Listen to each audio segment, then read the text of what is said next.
از این جلسه به عنوان یک طلبه ما به فرانسوی ها میدیم و به کسانی که توهین کردن ما بهشون پیام میدیم از طرف تمام جوانان و تمام سفید ریشه های محترم و مادر و خواهران زاهدانی این پیام رو بهشون میدیم.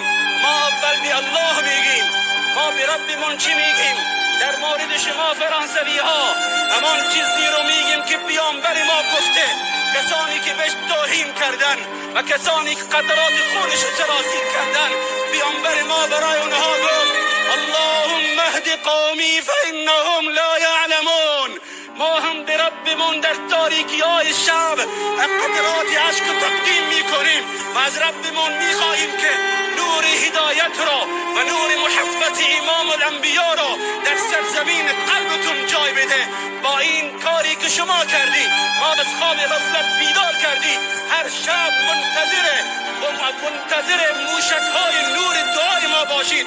به سرزمین قلبتون میاد و قلبهایتون را با محبت الله و رسول منور خواهد کرد.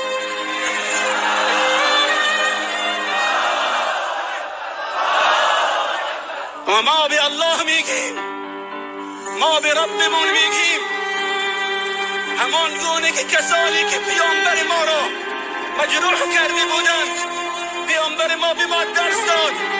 امروز شما قلبهای ما را مجروح کردید، شما سرزمین دل ما را آتش زدید.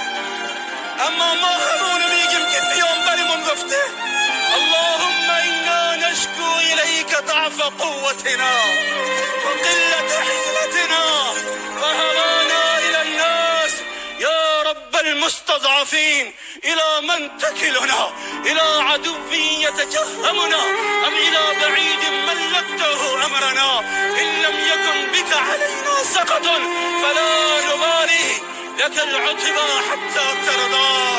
نسألك بنور وجهك